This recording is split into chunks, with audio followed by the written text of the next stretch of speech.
Pessoal, muito boa noite a todos. Todos que estão aqui, Salão de Estudos Centro Espírita Vinhas do Senhor aqui em Pouso Alegre, a todos que estão nos acompanhando através das redes sociais, sintam-se presentes como se estivessem aqui conosco. É sempre bom, desejável, realizarmos aqueles instantes de maior comunhão com as forças superiores do universo. Quando falamos assim, é bem provável que um ou outro pense em alguma atitude fora do comum, suntuosa. No entanto, quando buscamos a sintonia com o mais alto, estamos simplesmente abordando a questão da prece, que é esse momento de sintonia maior com a realidade espiritual que nos envolve. Provenientes de um dia, de uma semana, em que frequentemente as nossas ações e os nossos pensamentos foram direcionados para a matéria, já que nós ainda não cultivamos o hábito sadio de dedicarmos maior parcela das nossas horas ao cultivo das coisas espirituais, pelo menos nesses instantes que antecedem o nosso estudo, que possamos deixar de lado memórias, intenções das coisas que vimos e cultivamos ao longo do dia, ao longo da semana. Foquemos o nosso pensamento na espiritualidade maior, já que somos espíritos e temos a necessidade desse alimento superior, sutil, que nos sustenta, que nos renova, que nos dá a força imprescindível para prosseguirmos nos nossos dias, nessa nossa caminhada rumo ao crescimento maior. Que Jesus de Nazaré seja a nossa fonte maior de inspiração. Que vejamos nele aquela conduta maior que nos inspira a tomarmos as necessárias decisões aqui para melhor agirmos, melhor fazermos. Paz e luz a todos, que assim seja. Pessoal, é o seguinte, no Mundo Maior, capítulo de número 12, estranha enfermidade. Nesse capítulo, como esse livro todo fala, é sempre bom a gente ressaltar isso novamente, ele aborda transtornos mentais, dos mais diversos tipos. E um deles nós iremos abordar no dia de hoje, transtorno que já na época de André Luiz já era uma incógnita para a medicina, e nesses 80 anos que esse livro foi psicografado aos dias de hoje, as incógnitas ainda continuam com uma certa amplitude. Muito pouco se descobriu, se desenvolveu no conhecimento das causas acerca da esquizofrenia. Todos nós já ouvimos falar desse transtorno mental sério, que pode incapacitar e utilizar as pessoas que dele são portadores. Vamos falar do caso de um senhor chamado Fabrício. E é nesse capítulo 12 que André Luiz, acompanhado de Calderaro, vem nos orientar a respeito desse assunto. Bom, Calderaro conduziu André Luiz para uma residência confortável, uma bela mansão. Entrou naquela casa, atravessou corredores, salões, até se localizar em um quarto suntuosamente decorado em ouro velho, segundo André Luiz nos coloca aqui, com uma tapeçaria magnífica que combinava inclusive com os arabescos presentes no teto. Nesse local estava um senhor, já de uma certa idade, deitado num divã. Acompanhando esse senhor encarnado, novamente, estava uma senhora desencarnada. E essa senhora desencarnada parecia que já estava à espera de Calderaro e André Luiz, já que os dois se acercam dos indivíduos, do homem deitado, encarnado, e da senhora desencarnada. A senhora se aproxima e Calderaro, depois das saudações iniciais, pergunta a ela: e aí, como que está o nosso amigo? Fabrício era o nome daquele senhor que estava deitado. E ela fala: olha, felizmente vem melhorando. A assistência espiritual tem se mostrado eficaz. E Calderaro fala: olha, quer dizer então que ele não entrou no domínio absoluto da loucura, no eclipse total da razão? E a senhora respondeu: felizmente não. Encontra-se no limiar do desequilíbrio total, mas ainda não entrou definitivamente nele. Aí Calderaro vira para André Luiz e pergunta: André, o que você conhece acerca da esquizofrenia? Calderaro perguntou assim porque André Luiz, quando encarnado, havia sido médico. E André puxou lá pela memória alguma coisinha a respeito da esquizofrenia, só que não era a especialidade dele.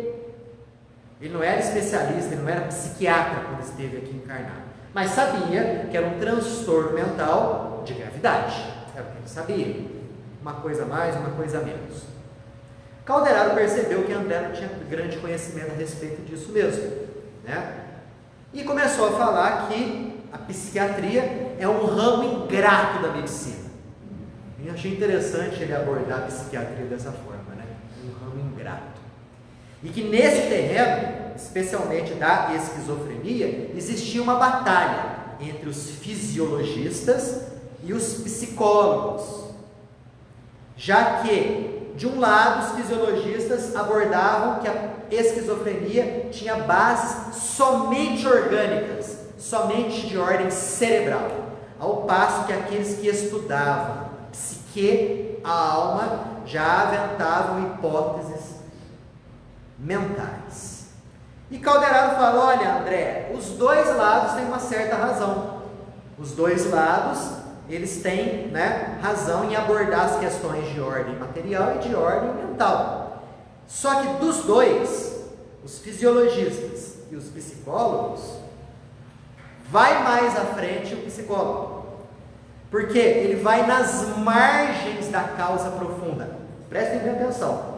Calderaro fala que a psicologia aqui atinge as margens da causa profunda do problema, mas não atinge a causa profunda do problema.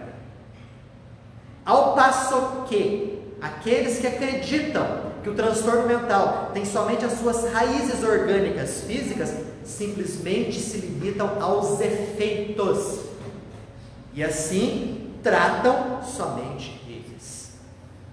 Calderaro não critica, e simplesmente fala que um lado aborda a questão de ordem mental, quase chega na causa profunda. O outro lado aborda somente o campo dos efeitos. E é claro, pois nós sabemos que o corpo físico nosso é o corpo e é o campo dos efeitos. A causa profunda encontra-se, obviamente, em nível espiritual. E é isso que Calderaro vai explicar para o André e vai explicar para a gente também. Antes de mais nada, peguei algumas informações aí na internet a respeito da esquizofrenia. Algumas rápidas definições aqui. É um transtorno mental sério, caracterizado por perda de contato com a realidade, que é a chamada psicose, alucinações visuais e auditivas, delírios. A pessoa tem falsas convicções. Por exemplo, ela crê, um exemplo aleatório aqui, que ela que faz o sol nascer, ou ela que faz a lua surgir e se pôr no céu. Se alguma coisa cai no chão, ela crê que foi ela que fez aquela coisa que está lá à distância e caiu no chão. Enfim, são convicções falsas e um comportamento anômalo. É uma desagregação mesmo da personalidade. Claro que a esquizofrenia não se resume a essas rápidas elucidações que eu estou passando aqui para vocês. Tem muito mais coisa aqui. Inclusive, existem 6 subtipos ali de esquizofrenias, vamos dizer assim. Tá? Mas só para a gente ter uma ideia que é um transtorno mental de certa gravidade. Aliás, de muita gravidade. Até aqui, perguntas, comentários, observações?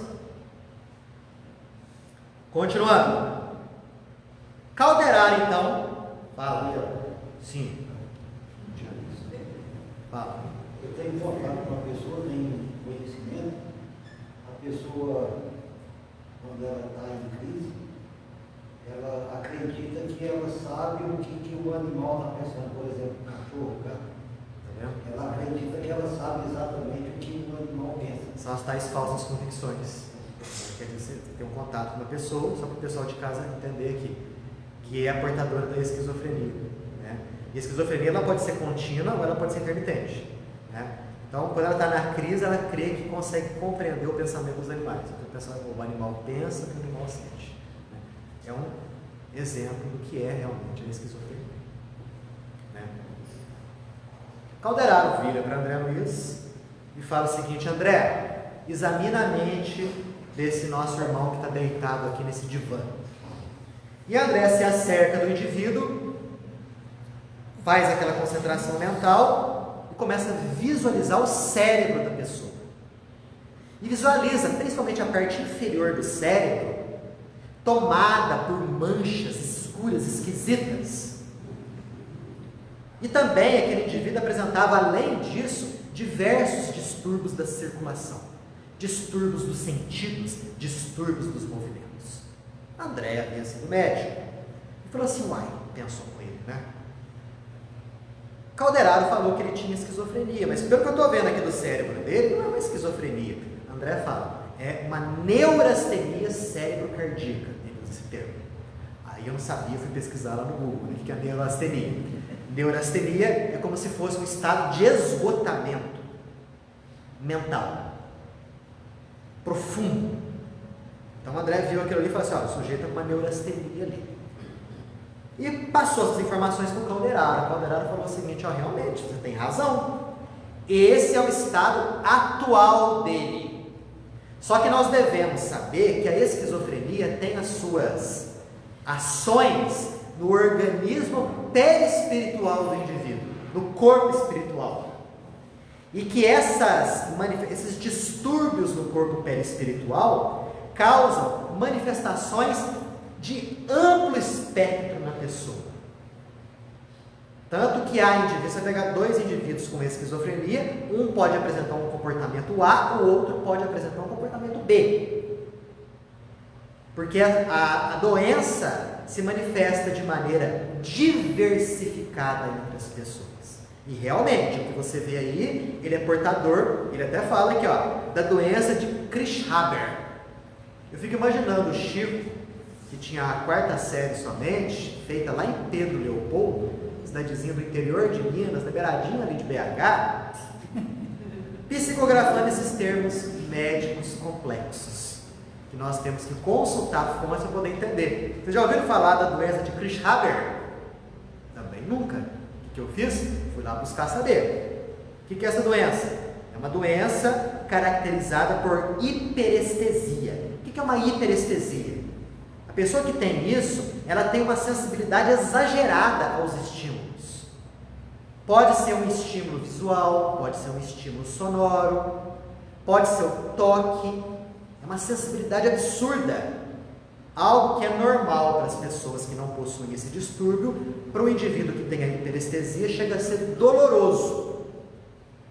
Então aquele senhor tinha a hiperestesia, tinha ilusões sensoriais, tinha vertigens e distúrbios circulatórios. Olha só. Só que essa doença de Krish-Haber nada mais era do que uma manifestação da esquizofrenia que aquele indivíduo tinha.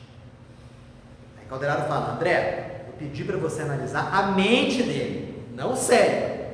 Foca mais. Veja o que ele está pensando. Aí André Luiz focou mais ainda. Lá na tela mental dele, todos nós temos uma tela mental. Sabe quando você pensa em alguma coisa, a imagem se forma lá dentro da tua cabeça? A imagem se forma numa tela, chamada tela mental. É assim que os desencarnados leem o nosso pensamento. Então, por isso que a gente não se esconde de quem é desencarnado, inclusive obsessores. Às vezes nós temos uma conduta bonitinha em sociedade, mas nós somos demônios terríveis aqui dentro. Isso daí fica exposto aos olhos dos desencarnados. Ok? Eles veem muito isso através da nossa tela mental. O Sr. Gilberto acabou de comentar, né, que o pensamento nosso cria imagens que ficam estampadas no nosso corpo perispiritual. É isso aí. Então André fixou o pensamento dele nessa tela mental. O que ele viu lá? Exteriormente, aquele sujeito que estava deitado no divã, como é que ele estava? Braços esticados, os olhos estalados, fixos. É como se ele não estivesse lá. Estava só de corpo presente. Nenhum estímulo ambiental parecia que causava nele qualquer tipo de impressão. Estava lá, fisicamente falando. Mentalmente, André Luiz fala, a mente dele parecia uma fornalha. E qual era a imagem que André Luiz via insistentemente na mente daquela pessoa? Uma imagem que levava aquele indivíduo a um estado de angústia, de desespero interior. Era a seguinte cena: dele, aquele senhor, mais jovem, na beira de uma cama, de um senhor moribundo, prestes a desencarnar. Perto ali, 3 jovens. Aí André Luiz deduziu: é o pai dele e os 3 irmãos. Logo em seguida, a cena muda. E o pai e os 3 irmãos vinham acusá-lo de coisas terríveis. Era essa a cena que André Luiz via na tela mental do sujeito. E aquela cena ia e vinha, o tempo todo. Era essa a cena aqui. Isso fazia com que aquele senhor, chamado Fabrício, ficasse ansioso, amargurado. E ele, assim, pagaria o preço que fosse para apagar aquilo da mente dele, para esquecer, para fugir de si mesmo. Aí eu pergunto para vocês: dá para a gente fugir de si mesmo? Não dá. Isso é impossível. A gente até tenta às vezes, as diversões, o agradável dos sentidos, os prazeres diversos, o uso de substâncias. A gente busca às vezes fugir. A gente pode até anestesiar momentaneamente a nossa consciência, mas tudo aquilo que a gente fez fica registrado no nosso ser. Está lá, é indelével, não tem como a gente fugir de nós mesmos. E era o que estava acontecendo com esse indivíduo. E André Luiz, dando uma olhada de leve no corpo físico daquele sujeito, viu os estragos lamentáveis que o uso de analgésicos tinha ocasionado no corpo daquele homem. E ele teve a seguinte impressão: aquele sujeito estava lutando consigo mesmo já havia muitos anos. E André estava naquela análise toda. De repente chega uma senhora encarnada. A senhora vinha com um prato de sopa, um caldo. Vira para aquele sujeito e fala: olha, Fabrício, você não se alimentou ainda até agora? Aí aquele senhor ensaia um não e fica na mesma posição. Ela fala assim: você vai ter que comer alguma coisa. Era a esposa dele. Ela sentou, pegou um caldo e tentou ministrar o caldo nele, para ele, dando na boca. De repente o homem dá um salto, fica em pé, vermelho de raiva, começa a xingar aquela senhora de maneira absurda. Teve uma crise de nervos assim, súbita. A mulher se afasta, sai do quarto, chorosa, e Calderaro lamenta: olha, está no limiar realmente da loucura. Vamos ter que fazer alguma coisa para com ele. Tranquilos? Observações, comentários, perguntas? Daniel, sim. Naquele livro Libertação do André Luiz, uma das técnicas de obsessão que que aqueles espíritos utilizavam, me fez muito lembrar, porque o André Luiz, no seu caso, ele viu manchas, não sei o que não podia ser ovoides no perispírito dele.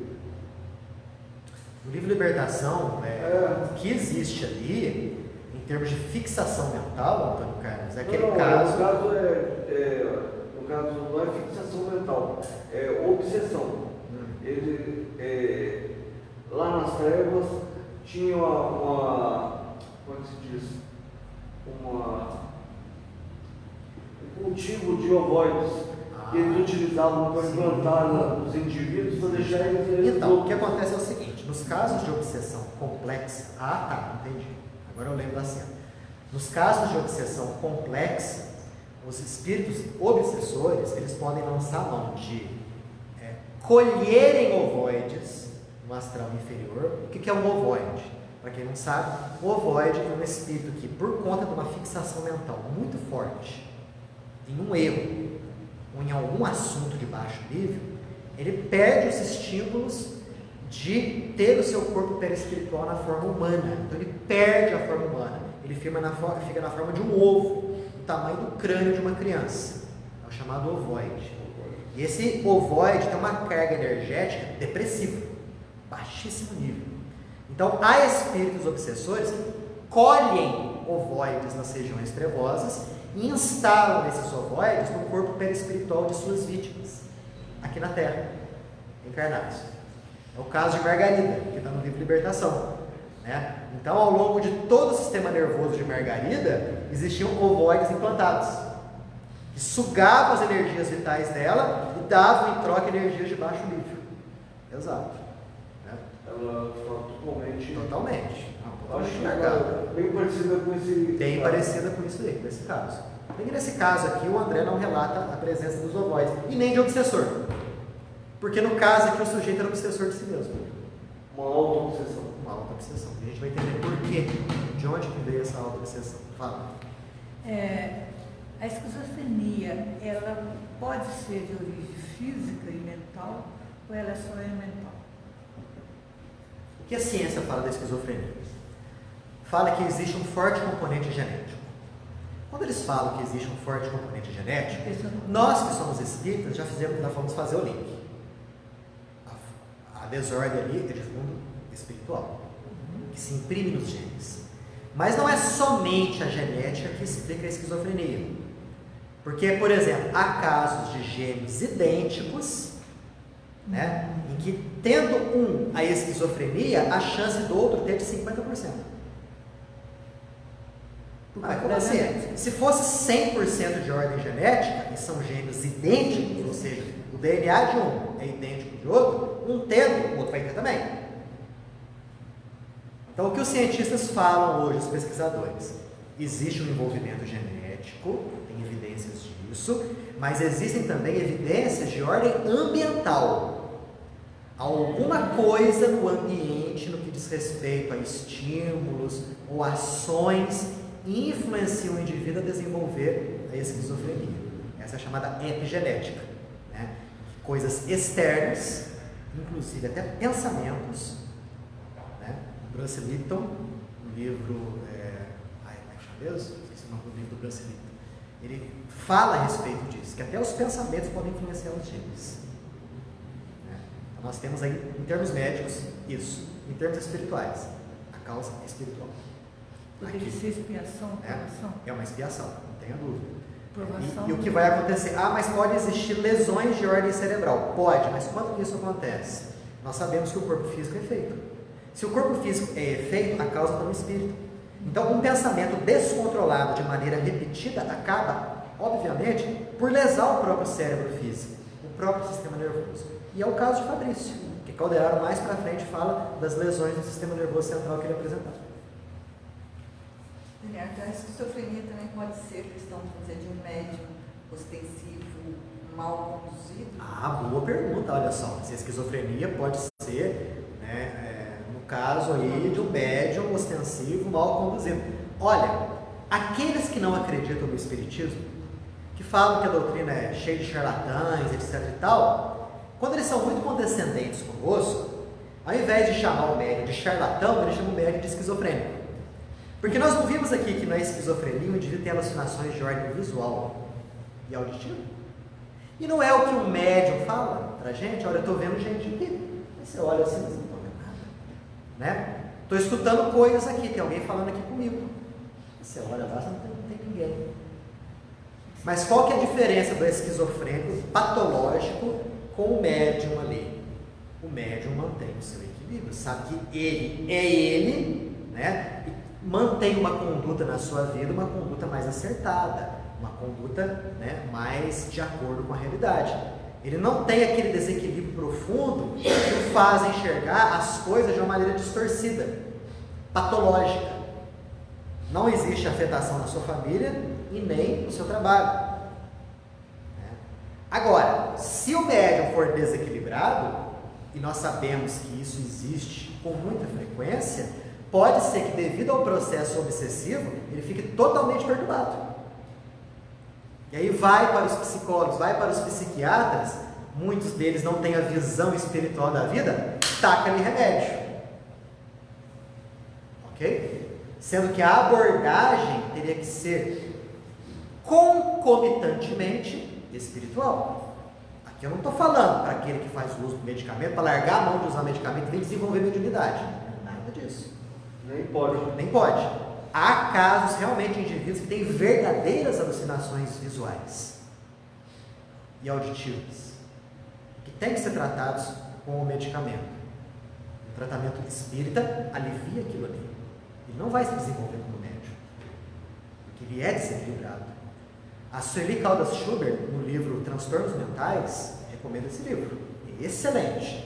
Ela cita o caso do indivíduo que de repente chegou no centro em que ela frequentava, dizendo-se perseguido por uma emissora de televisão famosa. Ele falava o seguinte, que em qualquer lugar onde ele ia, tinha câmera escondida e microfones escondidos daquela emissora. Ele ia no banheiro, estava lá a câmera escondida. Ele ia na praça, estava lá a câmera escondida. Ele ia na padaria, estava lá a câmera escondida. Aí foi feita uma análise espiritual do caso dele. Não foi observada obsessão. Mas foi falado para ela, na reunião mediúnica, através dos benfeitores espirituais, que aquele indivíduo, em vida passada, havia sido um nazista, que havia cometido inúmeras tropelias ali, na Segunda Guerra Mundial, e que reencarnou com um complexo de culpa tremendo, e aquele complexo de culpa via perseguidores em toda parte. Esse era o esquizofrênico clássico, né? Não existia processo obsessivo ali, nem tinha mediunidade para ser desenvolvida. Aí ela fala que o caso terminou por ali, porque ele não voltou mais ao centro. Mas ela achou interessante narrar, como aprendizado para a gente. Ok? Então vamos lá. Vamos entender. Fala, Geraldo. Posso fazer uma colocação nisso? Pode, por favor. Existe um livro, Divaldo Franco, é o título do livro, o subtítulo é Distúrbio Mental ou Mediunidade. Esse livro foi escrito por dois médicos, é um casal de médicos psiquiatra. Eles foram entrevistar Divaldo Franco e eles falam a respeito dos prováveis distúrbios, né? Quem acusa o médium de ter um distúrbio e não ter mediunidade, e o casal de médicos vai explicar por que o fenômeno, entre aspas, né, de Divaldo Franco é mediunidade e não distúrbio mental. Olha que maravilha. Não conheci não. Como é que é o nome do livro? Divaldo Franco? Divaldo Franco, se eu não me engano, é distúrbio mental ou mediunidade, ou é o contrário, Mediunidade ou distúrbio mental. Fica aí a dica. Os autores é um casal de médicos médicos psiquiatras, chama Leonardo Machado e Liliane Machado. Leonardo Machado e Liliane Machado, os autores. Excelente dica. Buscar saber isso, inclusive. O próprio Chico se submeteu a experimentos médicos, né? Porque muitos o acusavam de ter esquizofrenia também. Foi até acusado. Né? Foi até acusado disso daí. E perceberam que durante o transe mediúnico as ondas mentais dele se alteravam. É claro que alteravam, porque existia ali uma outra mentalidade agindo ali.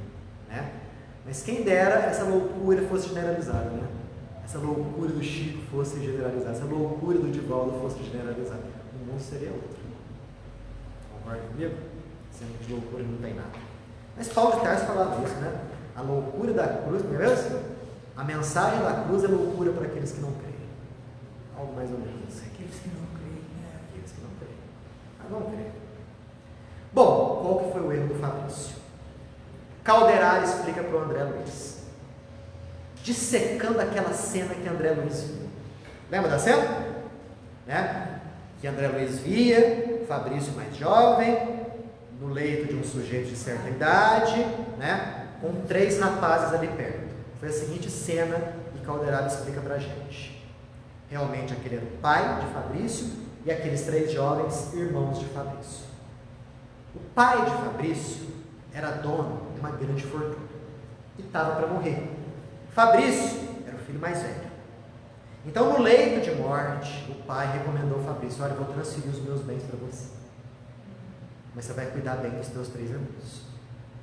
Fez toda aquela promessa. Fabrício: não, pode deixar pai, debulhou em lágrimas, etc. Tão logo foi feita a transferência da herança, o que aconteceu? Ele quis ficar com a herança toda para si, depois do pai ter desencarnado. E aí entrou na justiça, pagou bem ali advogados, juízes, a gente sabe como é que isso acontece, né? E de forma legal deserdou os 3 irmãos. E não adiantou nenhum dos 3 irmãos fazer apelos, né? Súplicas, xingamentos, nada disso adiantou. Fabrício fez-se surdo aos apelos dos irmãos, lançou os 3 irmãos na rua da amargura, literalmente. E os 3 passaram por dificuldades terríveis.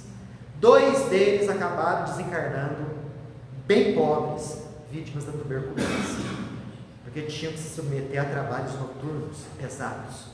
O outro desencarnou como indigente, praticamente morreu de fome. Olha só a cena. Fabrício foi progredindo materialmente, quis nem saber dos irmãos mais, deu as costas, foi embora, né? Tocou a sua vida. De início, ele, Fabrício, conseguia meio que anestesiar a consciência dele, porque era jovem, saudável, cheio do dinheiro, e aí as festas, as viagens, as distrações, os prazeres da vida, né? Ele queria apagar aquele passado, e durante um certo tempo, realmente, né, ele conseguiu colocar uma cortina, né, dele com a consciência. Só que o tempo passa para todo mundo, né? Aqueles que erram, os canalhas, os criminosos, Um dia bom também. eles vão ter que pagar. E ele, Fabrício, foi envelhecendo, foi perdendo o vigor do corpo físico, como é normal para todos nós.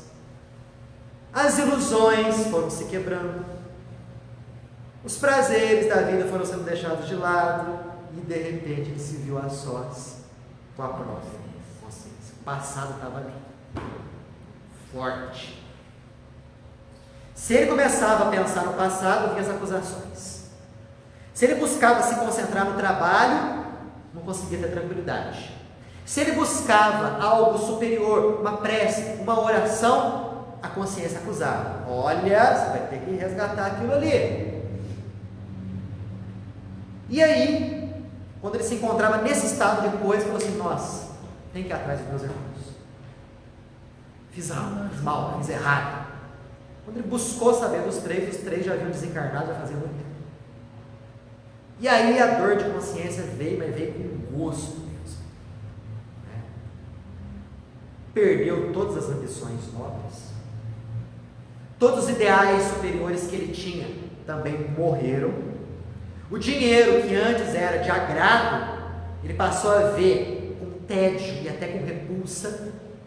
Mas ele era um sujeito autocomerciante, tinha os seus afazeres na sociedade e buscou se enfiar nessa atividade, só que a mente não permitiu, o corpo não permitiu, e ele acabou sucumbindo. Começou a adquirir fobias as mais diversas, Para ele, todas as pessoas queriam alguma coisa de ruim para com ele. Passou a ver perseguidores em toda parte. Todos os pratos de comida que vinham até ele estavam envenenados. Olha só os delírios. Olha o que a mente culpada faz. E ele confiava em pouquíssimas pessoas somente, do âmbito familiar. E assim, de queda em queda, ele foi se colocar nessa condição de apatia e de esterilidade. Estão vendo? Qual foi a causa da esquizofrenia dele? A mente culpada. O complexo de culpa. O remorso profundo. E eu não estou falando de outras existências, não. Na mesma. Não demorou muito para ele resgatar, não. E Calderaro fala, André, o nosso sistema nervoso é a representação material de centros perispirituais importantíssimos. A mente aflitiva, descontrolada de Fabrício produzia energias de baixo nível de maneira contínua, bombardeando o sistema nervoso dele e inutilizando.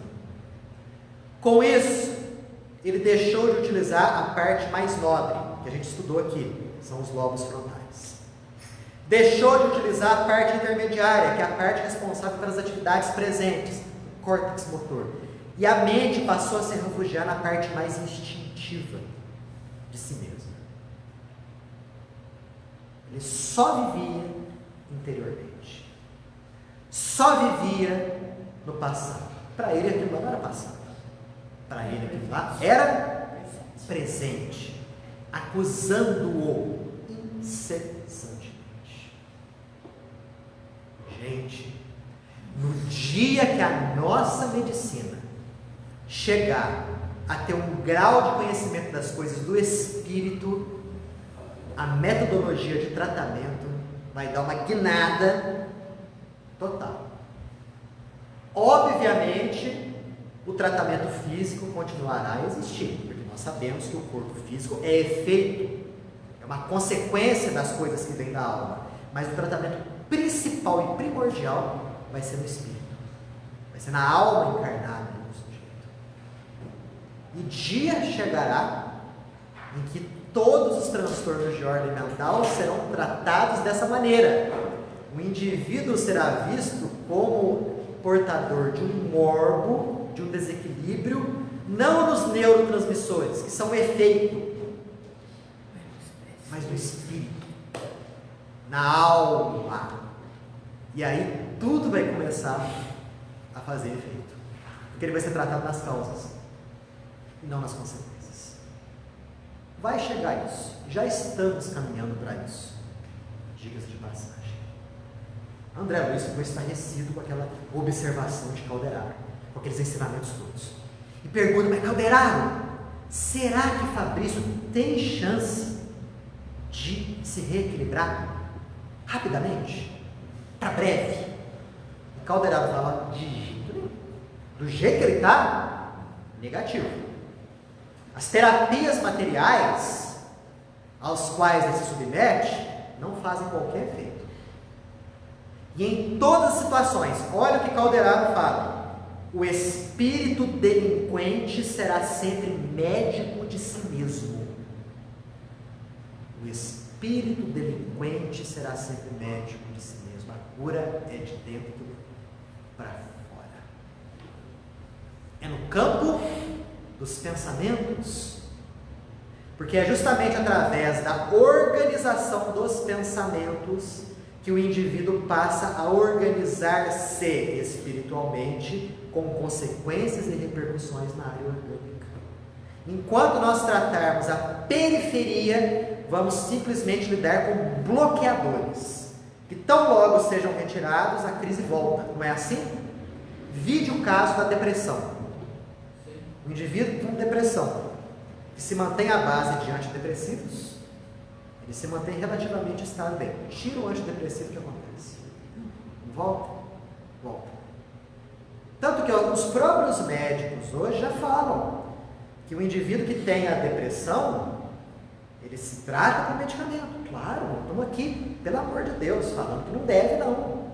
Mas também os próprios médicos orientam, mude a sua cabeça. Vá fazer algum trabalho, uma laborterapia. Vá para o psicólogo. Então, além da abordagem física, existe a abordagem mental. Só que aqui, nos dias de hoje, boa parte das correntes psicológicas consideram a mente como fruto de uma secreção cerebral. Assim como o nosso estômago secreta HCl, suco gástrico, o nosso cérebro secretaria pensamento e emoção e sentimento. Isso hoje em dia? O que não é. Hã? Nos dias de hoje, muita gente crê assim. E a gente sabe que o cérebro nada mais é do que o terreno por onde o pensamento trafega. Mas a fonte do pensamento não é esse terreno material. Meu miolo. Destrutivo, meu miolo. Ali, ó, existe o espírito, que é o responsável por gerar o pensamento. Ali é a causa do pensamento. Ok? Aí Calderaro fala, para breve, esquece. Não tem como não. A justiça divina sempre funciona, embora as pessoas não identifiquem claramente. Quando eu li essa frase, não essa, a próxima, a gente para e pensa a profundidade dela. Repare, quando a gente olhar as notícias, falar assim, meu Deus, olha só.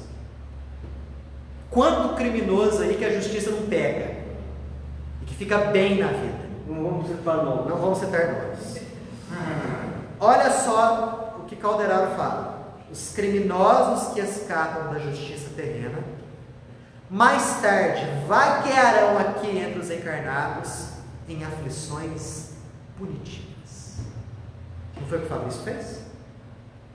O Fabrício não usou o prestígio, o poder, o dinheiro para poder legitimar a herança inteirinha só para ele? E a gente pode falar que ele matou os 3 irmãos, não matou? Indiretamente, sim. E não traiu a confiança do pai? Traiu. Não acabou com a vida dos 3 irmãos, aos quais ele deveria ser ali o tutor? Acabou. Escapou da justiça terrena? Escapou. Agora, como é que estava a consciência dele? Ele pagaria tudo para ter o gesto impensado do passado ser apagado. Tinha jeito? Tinha não. É a justiça divina funcionando ali. Já estava em processo de expiação. Daniel. Então, quando a gente perceber indivíduos que usam dinheiro, poder e prestígio para escapar da justiça terrena, para comprar sentenças, a gente fala, nossa, são criminosos que futuramente irão expiar os seus crimes fora da carne, quando desencarnarem, e dentro da carne, quando reencarnarem. Vão. Com certeza. Para familiares e amigos, o Fabrício é esquizofrênico. Para a espiritualidade, é alguém que caiu, com amargos resultados na sua ambição inferior. Que coisa, hein, gente? Ah, se as pessoas soubessem da extensão das suas atitudes, principalmente aquelas que detêm poder, seja financeiro, seja político, pensariam 2 vezes, 3 vezes antes de tomar certas atitudes. André Luiz ouviu aquilo que o Calderaro falando, né? Não tinha jeito, a curto prazo. Falou assim, uai, Calderaro, o que nós dois estamos fazendo aqui então? Não tem como se reencontrar lá com os familiares. Você acabou de falar que, né, vai demorar um tempo para se reequilibrar. O que a gente está fazendo aqui então? Aí Calderaro fala, André, nós estamos aqui para dar uma morte tranquila para ele. Para desencarnar tranquilamente. Fabrício vai perder o corpo físico antes da loucura completa. A nossa missão aqui é essa. Aí vocês estão se perguntando, né? E eu me perguntei também nesse trecho aqui. Caramba, o cara errou tanto, ainda vai ter uma morte tranquila? Ele vai ter esse direito de ter uma morte sossegada, suave. Sussa. Calderaro explica, André, Fabrício desposou uma nobre mulher, quase celestial, credora de todo o amparo da espiritualidade superior. Os dois tiveram 3 filhos, e Fabrício se consagrou na educação deles com esmero, com cuidado, com amor, sem aquela personalidade despótica. E os 3 cresceram, se tornaram homens, 2 professores e um médico, todos os 3 profundamente compreendidos na sua missão dentro da sociedade. Então olha só, ele foi ótimo marido e excelente pai. E a esposa e os 3 filhos não mereciam passar mais tempo vendo o pai, o esposo, sofrendo aquelas torturas todas íntimas. Porque não era só ele que estava sofrendo, concorda comigo? A mulher também sofria, os filhos também sofriam. Então, por causa disso, porque ele deu, pelo menos ele fez isso, né? Uma boa orientação para 3 almas lá, educadas sob seu poder financeiro, mas com muito carinho, e foi também um ótimo esposo. Ele merecia ali um bom desencargo. O objetivo lá era esse. Aí Calderaro, olha que interessante, olha como é que a espiritualidade age. Calderaro nesse caso foi um anjo da morte. Vou explicar para vocês por que ele foi um anjo da morte. Porque aí Calderaro, depois de explicar isso para André Luiz, chegou até Fabrício e começou a fazer complicadas operações magnéticas em grandes veias de Fabrício. E depois de longos minutos dessas complicadas intervenções magnéticas, ele deu passes longitudinais. Olha aí, lembra do nosso curso de passe ano passado? Deu passes longitudinais por todo o sistema nervoso de Fabrício para acalmá-lo. Por isso que lá no curso de passe a gente falou assim, os passes longitudinais, quando feitos a maior distância, né, eles são calmantes. É a característica do passe. Calderaro fez isso no Fabrício. Fabrício aquietou-se. Lembra que ele ficou vermelho, xingou a mulher de tudo quanto é nome? Ficou calmo. Como se estivesse, né, sob o poder de poderoso anestésico. Deitou na cama, encostou a cabeça nos travesseiros. Suspirou aliviado. Aí Calderaro falou para André Luiz: olha, preparei todo o acesso à trombose através da calcificação de veias importantes. Por isso que eu falei que Calderaro aqui foi o anjo da morte. Ele estava preparando uma futura trombose que ia acontecer dali a dias. Fabrício ia ter uma morte sossegada, uma morte tranquila. Ia ser resgatado para regiões superiores? Negativo. Pelo estado mental dele, ia curtir longos períodos em regiões umbralinas. Mas a família já estava sendo preparada, iam continuar no ministério do bem, em que eles estavam ali, né, já habituados. E André fala: nossa, então só depois de desencarnar que ele vai começar a resgatar. Calderaro fala: não, o resgate já começou, através da doença e através de um outro fato aqui. Qual outro fato, Calderaro? Calma, André, espera um pouquinho. Daí a poucos minutos, Fabrício toca uma campainha. A gente vê que é outro livro, né? Tocou uma campainha, né? Veio a mulher, e a mulher viu o Fabrício bem. Inês era o nome da mulher. O Fabricinho está aí? Está sim. Chama ele aqui, eu queria vê-lo. Aí a mulher toda contente saiu. Dali a pouco tempo traz um menino de 8 anos de idade, mais ou menos. Era o neto dele. Se chamava Fabrício. E o neto, Fabricinho. E a criança correu, foi abraçar o vô, né? Aquela alegria toda. Fabrício estava transfigurado. Parecia outra pessoa agora, quando viu o neto. Abraçou o neto. Fabricinho, por que você não me veio? Não veio me ver mais cedo? A vovó disse que você não estava bem. Falei: é verdade, realmente não estava bem. Mas agora eu estou melhor. meu neto, faz uma prece para mim. Imediatamente a criança se ajoelhou, rezou o Pai Nosso. Depois que terminou, Fabricinho, quando eu morrer, você vai rezar para minha alma? Aí o neto se agarrou a ele, não quero que você morra, vovô, você não vai morrer nunca. Ele sorriu. Fabricinho, você acha que Deus perdoa os pecadores? E ele, sim, vovô, Deus perdoa todo mundo. Fabricinho, você acha que Deus perdoa inclusive aquele que trai a confiança do pai e relega os irmãos ao abandono? Olha como é que estava. O menininho de 8 anos não entendeu nada. Parou um pouco e falou assim, vovô, Deus protege e perdoa todo mundo mesmo. Que bom. Era isso que eu queria saber. E a conversa foi indo. Calderaro virou para André Luiz e falou, tá vendo essa criança aqui? É o pai de Fabrício. Voltou como neto dele. É o único neto dele. Futuramente, vai assumir a direção dos negócios da família. Vai reaver os bens que inicialmente já eram dele. Por isso que eu falei para você, que o resgate já começou. Que bonita é a reencarnação. E pelo visto, esse indivíduo aqui, que reencarnou como neto dele, que era pai, já era portador de um nível espiritual um pouquinho superior, né? Porque instintivamente, se ele guardasse rancor do filho, ele não iria ter esse amor para com ele. E amava o avô, né? E André viu aquilo lá e ficou maravilhado. Falou assim, Calderaro, quanto tempo que Fabrício vai ficar nos umbrais?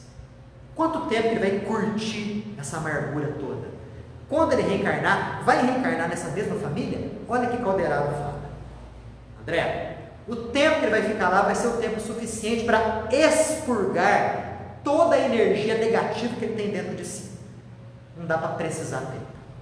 É individual. Tá? Sabe o purgatório da Igreja Católica? Eles têm uma certa verdade nisso. Os indivíduos que estagiam em regiões umbralinas inferiores, eles estão despojando energias de baixo nível, purgando. Né? Só que a ideia espírita vai mais além. O sujeito não fica no purgatório por todo sempre. Ele vai ter que reencarnar. Será que ele vai reencarnar na mesma família? Não sabemos. Porque se essa constelação familiar avançar espiritualmente muito, ele, Fabrício, não vai conseguir. Só através de esforços incessantes, ao longo de muito tempo, ele vai conseguir reaver o grupo familiar. Então, nós, normalmente, reencarnamos no mesmo grupamento familiar. Normalmente, não é regra. Nós evoluímos conjuntamente ali com as mesmas pessoas. Uns são um pouquinho melhores, outros um pouquinho piores, mas quando, vamos dizer assim, alguns se destacam, escapa essa sintonia vibratória. O sentimento permanece, mas a sintonia vibratória dá uma quebrada. Então aquele que está na retaguarda vai ter que suar o litro certinho ali, melhorar muito mesmo, para poder atingir um patamar vibratório, para novamente conviver com os seus. É assim que funciona a lei. E é um estímulo, né? Para todos nós. Bonita essa história, né? A história é linda. E fala muito para a gente mesmo. Fabrício estava passando por um momento complicadíssimo. Já se passaram 80 anos dessa história. Esperamos que o Fabrício esteja bem agora. Não sei se está desencarnado ou se reencarnou. Mas o importante é que ele não está desamparado, porque a humanidade inteira é a nossa família. Certo, pessoal? Fechemos os nossos olhos em agradecimento a Deus por esse momento de aprendizado em que nós, comentando um pouquinho mais acerca da realidade da vida espiritual, nos instruímos, nos conhecemos mais, a fim de termos atitudes cada vez melhores frente a tudo e a todos. Que nosso Pai nos abençoe hoje